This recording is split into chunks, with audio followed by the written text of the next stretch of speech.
नमस्कार, स्वागत है आपका पहाड़ समाचार में। मैं हूं आपके साथ प्रिया तिवारी। उत्तराखंड में रक्षा मंत्री राजनाथ सिंह ने वीडियो कॉन्फ्रेंस के माध्यम से 7 राज्यों और केंद्र शासित प्रदेशों में सीमा सड़क संगठन यानी कि बीआरओ द्वारा बनाए गए 44 पुलों का उद्घाटन किया। लेकिन इस बार अब कांग्रेस सवाल खड़ा कर रही है। कांग्रेस ने कहा कि पुल के साथ सड़कें भी अच्छी बननी चाहिए। लिहाजा बीजेपी के दर्जा प्राप्त राज्य मंत्री वीरेंद्र बिष्ट ने पलटवार करते हुए कहा कि कांग्रेस को समझना चाहिए, जब पुल बनेगा तो सड़कें भी बनेंगी।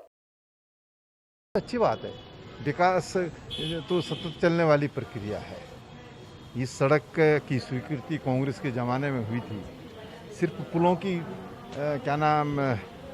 उद्घाटन की बात नहीं होनी चाहिए, बल्कि सड़क भी बहुत अच्छी बने, ताकि हम जो है, क्योंकि सीमा पार जो है चीन है, उससे जो है जो तनाव की स्थिति है, इस स्थिति में जो है हम उसके समकक्ष खड़े हो सके, तो अच्छी सड़क भी होनी चाहिए। सामरिक दृष्टि से पुलों का भी महत्व है, सड़कों का भी महत्व है। कांग्रेस के मित्रों को यह समझना चाहिए, जब पुल बन रहा है तो निश्चित रूप से सड़क भी बनेगी, और जितनी चौड़ी सड़क बनेगी उतने ही चौड़े उतने ही भव्य जो है पुल भी बनेंगे। इसलिए पुल वहीं बनाए जा रहे हैं जहां सड़क बन रही है, जहां सड़क है। सड़कों पर ही पुल बनते हैं। कांग्रेस के मित्रों को समझना पड़ेगा।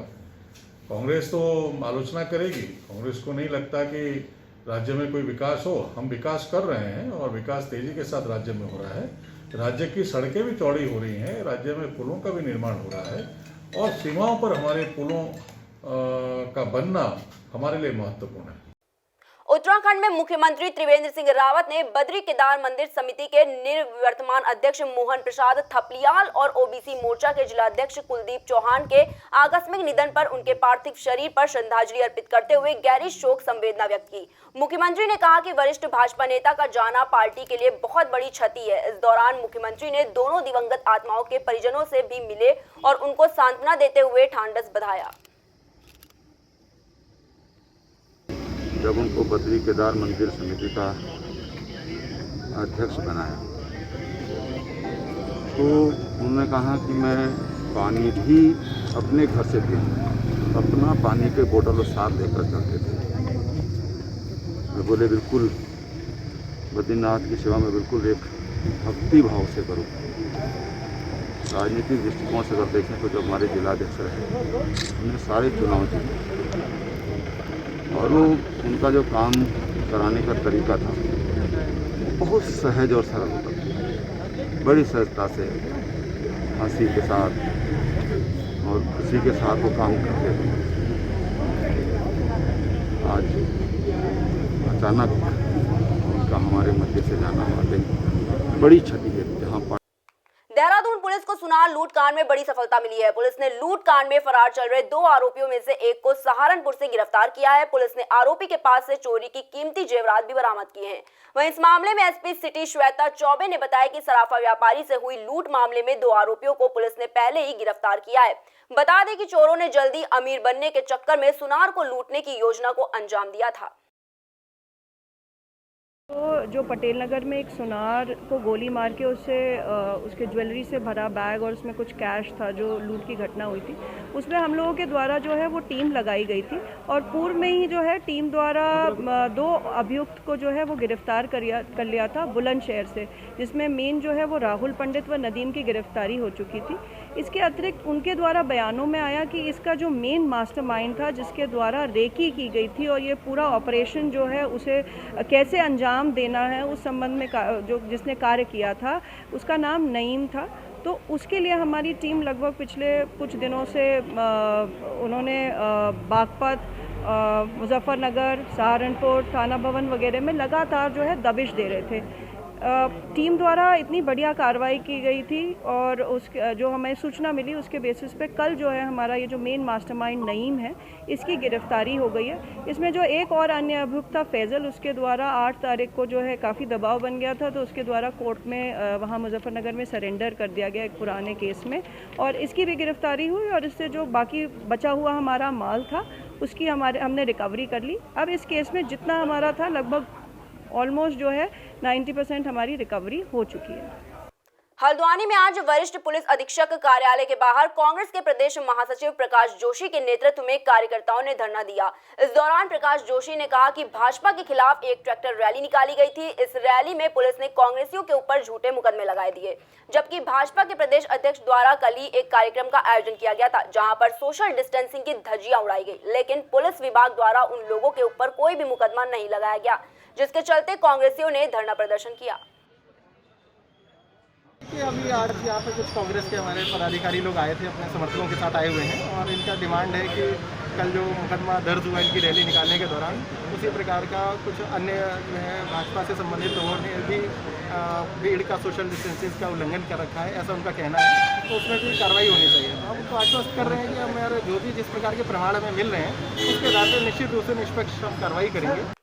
मसूरी के बारलोगंज में कोरोना जांच शिविर का आयोजन किया गया। इस दौरान कार्यक्रम का उद्घाटन मुख्य अतिथि संगठन के प्रदेश अध्यक्ष एवं राज्यसभा सांसद प्रदीप टमटा के सांसद प्रतिनिधि विकास चौहान ने किया। इस मौके पर विकास चौहान ने क्षेत्रवासियों से अपील की कि सभी लोग शिविर संपन्न कराने में बढ़ चढ़कर हिस्सा ले और अपने परिवार के कोरोना जांच जरूर करवाए, जिससे इस महामारी से रोकथाम में काफी हद तक मदद मिलेगी। आज तकरीबन यहाँ पे 50 परीक्षण हुए हैं और बारलोगंज की जनता से आप लोग भी अनुरोध कीजिए और हम भी कर रहे हैं कि ज़्यादा से ज़्यादा क्या बारलोगंज क्या पूरी मसूरी के लिए सरकार जगह जगह पे कैंप लगा करके नागरिकों का कोविड टेस्ट करवा रही है, तो उसमें सहयोग करें। मसूरी के बारलोगंज में पुलिस ने नशे के विरुद्ध जागरूकता अभियान चलाया, जिसके तहत आम जनता को नशे से होने वाले दुष्परिणामों की जानकारी दी गई।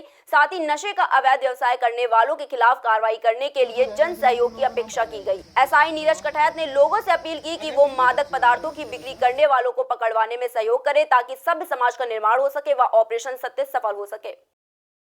ये उप महानिरीक्षक महोदय के नेतृत्व में जो है ऑपरेशन सत्या एक अभियान चलाया गया है, जिसके अंतर्गत जो है अवैध रूप से मादक पदार्थों का सेवन करने वाले, खेती करने वाले, भंडारण इत्यादि करने वाले व्यक्तियों के खिलाफ जो है कार्रवाई की जा रही है, जिसके नोडल अधिकारी जो हमारे एसपी क्राइम साहब हैं। इसी क्रम में जो है मसूरी में भी अब जन जागरूकता अभियान चलाया गया, जिसमें लोगों को नशे से होने वाले दुष्प्रभाव के बारे में जानकारी दी गई। ऑपरेशन सत्या को सफल बनाने के लिए सहयोग देने के लिए कहा गया तथा जगह जगह पर हमने जो है मुखबिर मामूर किए हुए हैं, कई स्थान चिन्हित किए हुए हैं जहां लोग नशा करते हैं या नशे का कारोबार करते हैं। विकासखंड मुख्यालय द्वारीखाल में प्रवासी स्थानीय क्षेत्रवासियों की समस्याओं के निदान एवं क्षेत्र में चल रही विभिन्न विकास कार्यों की समीक्षा और जन सुनवाई कार्यक्रम का आयोजन किया गया। इस मौके पर कोरोना महामारी के दौरान लगातार कार्य कर रहे प्रधानगढ़ क्षेत्र पंचायत सदस्यों की शॉल भेंट कर स्मृति चिन्ह से सम्मानित किया गया। साथ ही महिला मंगल दलों को उपहार भी भेंट किए गए। प्रमुख जी का बहुत बहुत धन्यवाद करना चाहती हूँ। आज दिन तक तो हमें पता भी नहीं था कि बिलो में कोई प्रमुख है। आज महेंद्र सिंह राणा जी प्रमुख की वजह से हमें ये सम्मानित किया गया है, हमें बहुत खुशी है। मैं मेरा मंगल दल के आते ग्राम सिंह महोत्सव रखा था और उसमें मेरी सभी माँ बहनों को सामान वितरण होना था, महिला मंगल दलों को, लेकिन वो हो नहीं पाया था। तो उसके बाद कोविड-19 चलता रहा, तो 6-7 महीने इसी में चले गए। तो अब उसके बाद मेरे जो हम लोग रोजगार के लिए बाहर चले गए थे, अब हम घर में आ गए। तो मेरे भाई बहनों का जो समस्याएं थी, छोटी छोटी समस्याएं थी, तो इसलिए उस मैटर पे बात हो नहीं पा रहा था। तो अब मैंने न्याय पंचायत स्तर पे प्रोग्राम रखे हैं, जन समस्याओं को सबकी सुनी जा रही है। आपने देखा होगा सरकार जन समस्याएं सुन रही है और उनकी घर घर की जो भी समस्याएं, छोटी मोटी जो भी समस्याएं, ब्लॉक लेवल की, जिले लेवल की, तो हम उसका समाधान कर रहे हैं और वहीं पे सारी समस्याओं का निराकरण कर रहे हैं। और जो और बाकी समस्याएं होंगी जिले लेवल की, ऊपर हम भेजेंगे और उससे जल्दी जल्दी उनकी समस्याएं दूर करेंगे। नानकमत्ता पुलिस ने 4 दिन पहले बाइक चोरी का एक बड़ा खुलासा किया था, जिसमें 7 बाइक और 2 चोरों को भी पकड़ा गया था, लेकिन मौके से बाइक चोर का सरगना सुरेंद्र सिंह फरार हो गया। पुलिस ने मुकदमा दर्ज कर फरार हुए सरगना की तलाश शुरू कर दी थी। नानावाला पुलिस को आज बड़ी सफलता हाथ लगी है। सरगना सुरेंद्र सिंह को पुलिस ने चोरी की बाइक, 15 बोर तमंचे और एक जिंदा कारतूस के साथ पुलिस ने पकड़ा है। पकड़ा गया सरगना पहले वांटेड रह चुका है। वांटेड सुरेंद्र सिंह के ऊपर पहले भी 21 मुकदमे दर्ज हैं।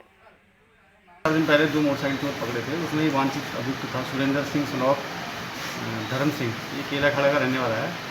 आज सुबह इसको एक मोटरसाइकिल और एक तमंचे के साथ पकड़ा है। इसमें पुलिस टीम में एसओ साहब और टीम थी, जिसके विरुद्ध थाने में 3/25 आर्म्स एक्ट और 4102 और 319 से IPC रिव्यू करने की प्रक्रिया है, जिसको मान्य न्यायालय पेश किया जा रहा है। भारतीय जनता पार्टी द्वारा उत्तराखंड की नई प्रदेश कार्यकारिणी के गठन के साथ ही 2022 के लिए तैयारियां शुरू कर दी गई है, जिसके तहत उधम सिंह नगर जनपद के सितारगंज में आज रात को एक कार्यक्रम में विधायक सौरभ बहुगुणा के समक्ष कई गांवों के युवकों ने भारतीय जनता पार्टी में आस्था जताई। इस मौके पर विधायक ने कहा कि देश का युवा मोदी जी की ओर देश का भविष्य देख रहा है, इसलिए भारतीय जनता पार्टी से लगातार युवा जुड़ रहे हैं। मैं फरजन भाई, यूनुस भाई, फैजल भाई, उनकी सारी टीम का बहुत बहुत धन्यवाद करूंगा कि आज लगभग 100 लोगों ने आज भारतीय जनता पार्टी का नाम थामा है। हमारे मंडल अध्यक्ष विजय सलूजा जी की अध्यक्षता में उन्होंने अपनी आस्था भारतीय जनता पार्टी अपने विधायक सौरभ बहुगुणा और हमारे मंडल के अध्यक्ष से जताई है। मैं उन सबका धन्यवाद करना चाहता हूँ। लगभग 8 से 10 गाँव के लोगों ने, लड़कों ने, आज युवाओं ने और आज हमारा हाथ थामा है और कहीं ना कहीं हमको इससे बहुत ज़्यादा शक्ति मिलेगी पार्टी को और मुझको। थराली में प्रधान संगठन विकासखंड नारायण बगड़ ने प्रधानों की तमाम समस्याओं से परेशान होकर ब्लॉक सभागार में एक आपातकालीन बैठक की। शासन प्रशासन के प्रति सभी लोगों में आक्रोश दिखाई दिया। बैठक में वक्ताओं ने सरकार पर आरोप लगाया कि एक तरफ सरकार ने अभी राजधानी में प्रधान संघ के आंदोलन को प्रधानों की सभी समस्याओं पर सकारात्मक समाधान करने के लिए 15 दिनों का समय मांगा था, लेकिन सरकार इसी समयावधि के बीच जल जीवन मिशन में गुपचुप तरीके से टेंडर प्रक्रिया पूरी कर रही है, जो कि प्रधान संगठन के आंदोलन को दिए आश्वासन के साथ सरकार का वादा खिलाफी है। तो यहाँ पर जो लगभग सभी मनरेगा मजदूरों का जो कि श्रमांश सभी ग्राम पंचायतों में पड़ जाता है, लेकिन कहीं ना कहीं जो गुणवत्ता में काफ़ी कमियाँ आ जाती हैं। वो जो मटेरियल और मिस्त्री का जो कॉस्ट है लगभग 1 साल से पिछले 2018-19 का जो पेमेंट अभी हो पाया 3-4 दिन पहले, तो इसका तो हम सही बता नहीं पाएंगे कि ये आखिर कमियां किसकी हैं, यहाँ के जो डाटा ऑपरेटर हैं उनकी हैं या केंद्र सरकार की है या राज्य सरकार की है। लेकिन कहीं ना कहीं यहाँ पे जब हम आते हैं तो यहाँ पे सबसे बड़ा जो सिस्टम खराब है यहाँ पे कम्युनिकेशन का। तो कम्युनिकेशन की जो काफ़ी समस्या है, जिस कारण कि यहाँ पे कई काम समय पर नहीं चल पाते हैं। अभी तो ये शासन स्तर पर मामला चल रहा है, इसमें अभी कोई टेंडर प्रक्रिया शुरू नहीं हुई, केवल NGO द्वारा सर्वे कार्य किया जा रहा है। अभी ये शासन स्तर पर ही अभी इसका निर्णय होना है। विकासनगर में मां यमुना रक्षक संघ के उमेश गुप्ता ने विकासनगर SDM के माध्यम से मुख्यमंत्री को ज्ञापन देते हुए आरोप लगाया कि धर्मावाला चौक बाईपास पर जिला पंचायत द्वारा वसूली के लिए ठेकेदार को अनुमति से स्पष्ट अंकित है कि उक्त ठेकेदार के कर्मचारियों द्वारा मुख्य मार्ग को बाधित नहीं करेंगे व राष्ट्रीय मार्ग से बाहर वसूली करेंगे, पर लेकिन उक्त ठेकेदार के कर्मचारियों द्वारा मुख्य मार्ग पर बैरिकेडिंग लगाकर जबरन अवैध तरीके से यातायात बाधित कर वसूली की जा रही है, जो जमकर सोशल डिस्टेंसिंग की धज्जियां उड़ाते हैं, आते जाते राहगीरों से मारपीट भी करते हैं। हमारे पचवाधुन के जिला पंचायत की अवैध वसूली को लेकर, क्योंकि जिला पंचायत का जो शुल्क वसूला जा रहा है NH पर सिंधा बाईपास पर 07 पर, तो वो जो शुल्क वसूला जा रहा है वो NH धर्मावाला चौक पर ठीक चौक के बीचों बीच वसूला जा रहा है। एक शासनादेश मैंने भी पढ़ा, शासनादेश में साफ अंकित है कि रॉ के ऊपर कोई वसूली नहीं होगी, ना ही कोई बैरिकेडिंग लगेगी, ना ही कोई यातायात अवरोध किया जाएगा।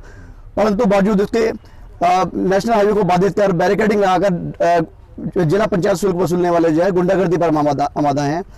और जब नॉन एंट्री खुलती है तो जो वाहनों का जो काफिला होता है लगभग आधा 1 किलोमीटर तक का काफिला लगता है, लगभग आधा घंटे की समय लगता है।